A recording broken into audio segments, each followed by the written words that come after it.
Our next speaker is Bardin Davis, who is the CEO of PEK Rare Earth. Bardin has over 25 years' experience of investment banking and corporate experience in the mining and energy sectors. He commenced his career with Diversified Mining Group, North Limited, before moving into investment banking.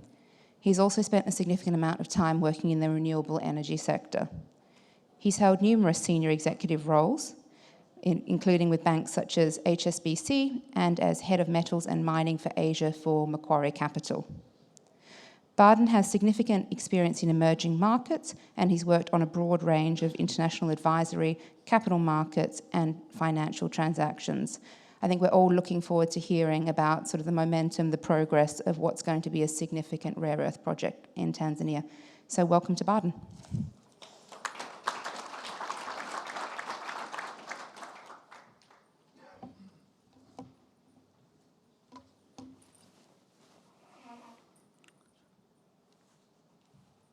Thank you, Anna. Well, honourable ministers, ambassadors, mining commissioners, other distinguished guests, ladies and gentlemen, it is an absolute pleasure to be here this morning. Just draw your attention to our disclaimer. PEK is a rare earth development company closely aligned to thematics around decarbonisation, the rise of electric vehicles and renewable energy. We're focused on the development of the Nagwala Rare Earth Project in Tanzania, one of the largest and highest grade rare earth projects in the world, and focused on developing that in partnership with the government and with the support of our major shareholder, Shenghe. Project's located in the Songwe region in the southwest of Tanzania, and it's 100% owned by Mamba Minerals, which in turn is 84% owned by PEK, and 16% owned by the government of Tanzania. So PEK today is in the strongest position in its history. We've got a compelling sector outlook supported by the rise of electric vehicles and renewable energy. The Nagwala project is absolutely world-class. It's a high-grade bastnasite, it's got low levels of radionuclides, and a plus 24-year life of mine. Tanzania, as we've heard, is an established but also rapidly improving mining jurisdiction under the presidency of Her Excellency Dr. Samia Suluhu Hassan. We benefit from a very supportive and valuable relationship with Shenghe, our major shareholder, with whom we have a binding offtake agreement and an MOU that supports an integrated EPC development and funding solution. The Nagwala project has been substantially de-risked, and de-risked from a technical, from a regulatory, an offtake and a funding perspective. Finally, we have a strong and proven team in place, and that's across our board, our management team, technical, and most importantly, our on-the-ground team in Tanzania. So over the past 12 months, we have substantially de-risked the Nagwala project. From a technical perspective, we've completed a bankable feasibility study update. We've commenced front-end engineering and design. We're progressed in terms of early works, and we're also doing some further work on further optimisation initiatives. From a regulatory perspective, we've executed our framework agreement with the government, we've secured our mining licence, we've executed a take-or-pay binding offtake agreement with Shenghe. A few months back, we completed a $27.5 million equity raising. We've signed an MOU with Shenghe that supports a pathway to an integrated EPC development and funding solution. From a leadership perspective, we've further strengthened the PEK board, a number of high-profile appointments during the course of the year. We've also appointed directors to Mamba Minerals, and made a number of senior technical and commercial hires. So the Nagwala project, widely regarded as the premier undeveloped rare earth project in the world. We completed a bankable feasibility study update October of last year, and that followed an original BFS update that was completed in 2017. That BFS update very much reaffirmed the world-class nature of this project, both from a technical and from an economic perspective. So some of the key points of differentiation include high-grade ore reserves, and that's both from a TREO, or a total rare earth oxide, and an NdPr perspective. This is a very long life project, so plus 24-year life of mine supported by JORC compliant ore reserves. Importantly, those ore reserves account for less than 20% of the resource base, so significant scope for a combination of expansions and life extensions. Importantly, the project is very low in radionuclides, so very low levels of uranium and thorium, which has proved an issue with some other projects around the world. Compelling project economics and significant exploration and development upside. So Tanzania, already a well-established mining jurisdiction, and under the presidency of Samia Suluhu Hassan, we've seen a significant enhancement in terms of Tanzania's international profile, both from a diplomatic and a foreign investment perspective. So the President has addressed the floor of the United Nations. She spent a significant amount of time promoting the country and foreign investment in places like the US, Middle East, Europe, and China. Under her presidency, we've seen increasing focus and momentum in the mining sector.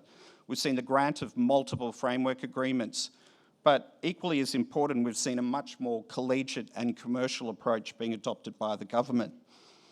Tanzania, historically known for gold and diamonds, but as you can see in the map on the right-hand side, bestowed with a high-quality portfolio of critical minerals projects, not only rare earths, but as we've heard, graphite, nickel, and lithium.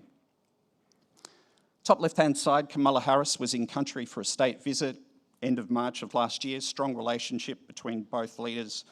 And the bottom left-hand side, our Executive Chair, Russell Scrimshaw, and myself, executing the framework agreement in front of Her Excellency. That framework agreement provides us with robust returns, but it also creates very strong alignment with the government of Tanzania. So under that framework agreement, the government has a 16% free carried interest. We like that as a concept. It creates a strong partnership, it creates strong alignment of interests. So what that means is when the project does well, the country and the government benefit. If there are some times where that project is doing less well, and let's hope that's very few times, the government wears some of that pain as well. Some other key principles incorporated in that document include a long tenure, so the minimum of 33 years and life of mine with an ability to extend, the right to export rare earth concentrate to third-party refiners, the optionality to move downstream. So we've provided a commitment to the government to undertake a feasibility study on a mixed rare earth carbonate in country, and then depending on the results of that, potentially move further downstream. We've also got embedded fiscal protections within the framework agreement, so that gives us comfort around any future movements in royalties or corporate taxes. As part of the framework agreement, the government has undertaken to expand our special mining licence, which is about 18 square kilometres. It's that red rectangle that you can see, to encompass 2 surrounding prospecting licences. That would give us a footprint of 54 square kilometres. We do not need all of that area. We're going through a surveying process at the moment and just determining which areas we want to include in that expanded special mining licence. Right-hand side is our corporate structure. We've incorporated 2 Tanzanian entities in partnership with the government. Mamba Minerals, which holds the Nagwala SML and will operate the Nagwala project, and Mamba Refinery that will own and operate anything that we do further downstream in country. So PEK has been in country for 15 years, and we've spent about $48 million on a combination of exploration, technical studies, and community initiatives. Our operations in country is supported by a very strong on-the-ground team. That includes the Honourable Abdullah Mwinyi, who sits on the PEK board. Abdullah provides a very important Tanzanian and African perspective on all things that come in front of the PEK board. We're also supported by a very strong management team in country, including Ismail Douani, our country manager. We've also got Mary Duncan, somewhere in the crowd too, I think, who heads up community and sustainability. We also draw on the expertise of Patrick Riddiban-Zebwa, very experienced bureaucrat who acts as a senior country advisor and sits on the board of Mamba Minerals. So our operating philosophy in country is well captured by Kazi Wajibu Utu, which talks to work responsibility and humanity and is very much aligned with making the people happy. So initiatives that we've undertaken that are consistent with this philosophy include everything from construction of classrooms, teachers' houses, funding of regional medical clinics, provision of water sources for the community, as well as sponsoring key sporting and cultural events. Probably the most important thing that we have done for the community is reconstruct 46 kilometres of road connecting the Ngualla village. So that has, for the first time, provided safe all year round road access for the community. It's reduced the travel time from Ngualla village to the district headquarters from 11 hours to 3. It's enabled the establishment of bus services for the first time for the community. Farmers are now able to get their produce out and achieve much higher prices. And it's also enabled the government to start laying poles and wires and connecting the community to the power grid for the first time. So development of the Ngualla project will also deliver substantial benefits to the Ngualla community and the broader country. So these include creation of thousands of jobs, the generation of billions of dollars of revenue for the government over the life of the project, improved community and regional infrastructure in the form of roads, water sources, power, and a shared airstrip, as well as major investments in social and community programs. From a timing and execution perspective, we're in the midst of front-end engineering and design. That's scheduled to be completed in early November. We're targeting a final investment decision and financial close on project funding ahead of May of next year. And then we go into a circa 2-year build and construct phase where we'd be looking to deliver first rare earth concentrate in early 2026. We have the belief that the Ngualla project is both multi-generational and multi-commodity. So to that end, we've recently commissioned a new exploration program focused on the additional critical minerals potential of the Ngualla project. So that program will initially focus on the northern and breccia zones. The northern zone to the north of the bastnasite zone that forms the basis of our ore reserves, and the breccia to the northeast. The program will entail about 40 RC drill holes, about 4,000 metres of drilling. About 30 of those holes will be focused on the northern zone, which is very prospective for phosphate, niobium, monazite, and heavy rare earths. It builds upon an initial drilling campaign that was completed in that zone in 2011 and 12. We're also going to put about 10 holes into the breccia zone. This is the inaugural drilling campaign for that zone. Very prospective around fluorspar and monazite. We've also identified some historical trench samples from that zone, and we're in the process of transporting that to Perth for further assaying.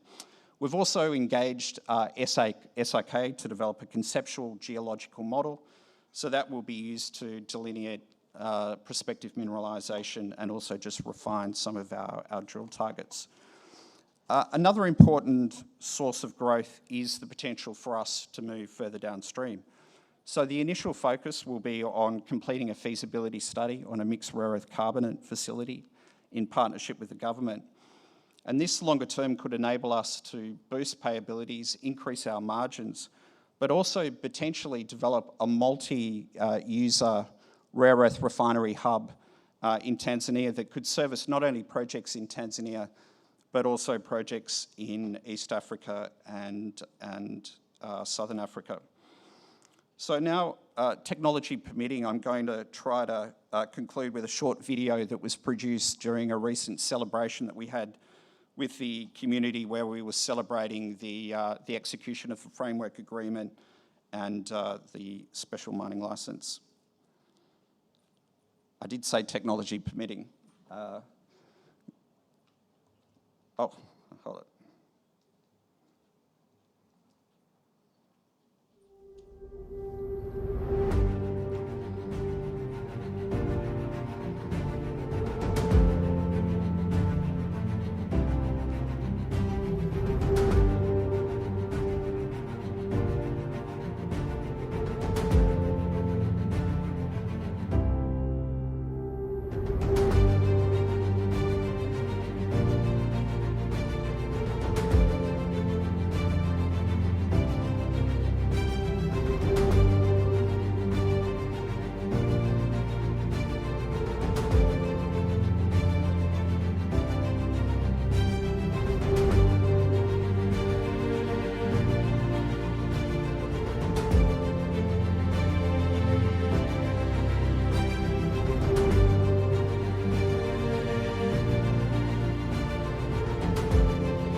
Eneo hili lote litabadilika sana, kwa kuwa kipindi hicho tutakuwa tunajenga mgodi huu, na kwa hivyo tunatarajia na matazamio makubwa ya kuendelea kufanya kazi na ninyi wote.